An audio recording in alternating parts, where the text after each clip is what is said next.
quinto domingo da Páscoa, tivemos aí também a primeira leitura na carta o Atos dos Apóstolos, inclusive o próprio nome já diz, né? Atos dos Apóstolos. É um livro que narra realmente todos os grandes, eu vou dizer feitos heróicos, mas não é uma questão aqui de heróis, ninguém fala de heroísmo, não. Mas as grandes missões dos apóstolos que comportaram muitas dificuldades, muitas, não foram poucas, muitas adversidades. Não há discipulado, missão, sem dificuldades, sem adversidades, não há. Toda missão verdadeira, em nome de Jesus Cristo, há de encontrar oposição, há de encontrar dificuldades, perseguições, muito sofrimento. Mas eles se mantiveram firmes na fé e exortavam também a todos para que se mantivessem firmes na fé. E por que eles tinham moral para dizer isso? Porque eles eram firmes na fé. Porque se mantiveram firmes na fé sempre. Por isso tinham moral para exortar também aos outros. Então, o discipulado árduo e, claro, profícuo, porque de fato a graça estava neles. No próprio texto se diz, né? Na graça. Então, sem a graça, não há também missão profícua. Não há.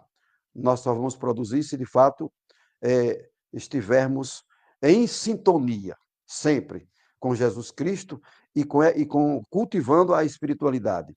E assim estivermos abertos à ação da graça de Deus, do Espírito Santo em nós. Espírito Santo este que já recebemos, né, no batismo. E com a crisma, a gente recebendo a confirmação da fé também, temos lá todo aquele ritual, quando nós fomos crismados. Então, os sacramentos são os canais da graça de Deus, né? Pois bem, nós temos sim o Espírito Santo. Nós aqui, às vezes, não buscamos a força da graça e queremos fazer tudo por nós mesmos. E aí, Jesus Cristo, no Santo Evangelho, não tem outra mensagem senão a do amor. Sempre a mensagem do amor, sempre. Toda vez que eu vejo esse evangelho, eu lembro, eu não sei porquê, vem na memória a encíclica de Bento XVI, do Papa Bento XVI, não é? Deus caritas est, Deus é amor. A gente achava que quando ele fosse publicar uma primeira encíclica, fosse uma coisa muito difícil, porque ele era um grande intelectual, que nada.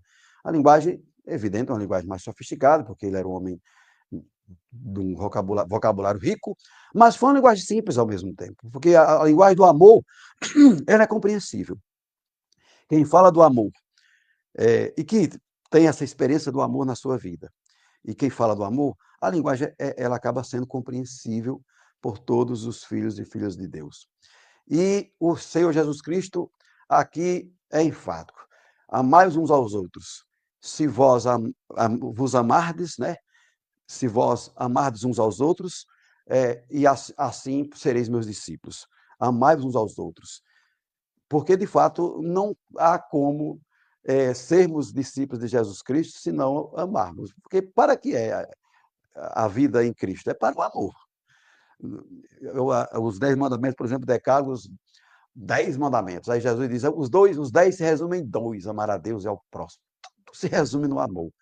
Ainda que tenhamos conhecimentos da Sagrada Escritura, das leis religiosas, se não amarmos, de nada vale.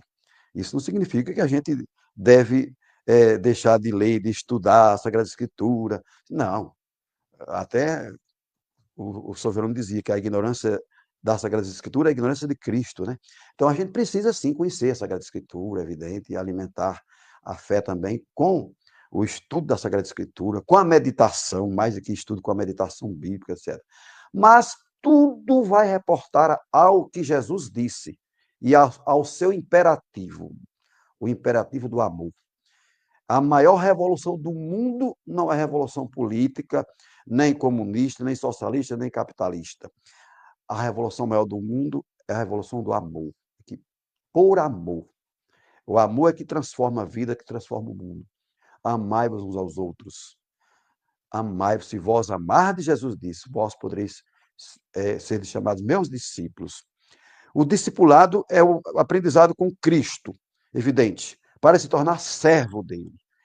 A gente não pode ficar só naquele primeiro passo do discipulado, do aprendizado, mas é um discipulado que, ao mesmo tempo que estamos aprendendo com Jesus, nós já estamos praticando. A pedagogia dele é esta. Então, nós somos discípulos de Cristo, sim, pelo batismo, nós nos incorporamos a Ele, nos tornamos membros do corpo místico de Cristo, mas o discipulado é o dia a dia. É a gente que vai fazer o caminho do discipulado, se a gente quiser. Então, que nós, exortados pelo Santo Evangelho de hoje, exortados também pelos apóstolos, né? Exortados pela palavra de Deus, esses textos bíblicos belíssimos, que nós nos predispusemos sempre, né, à missão. E se nós nos predispusermos à missão, à ação da graça de Deus, a missão terá frutos. Então, que nós nos predisponhamos sempre nesse sentido, nessa perspectiva, e certos de que Deus nos ama, Ele está conosco.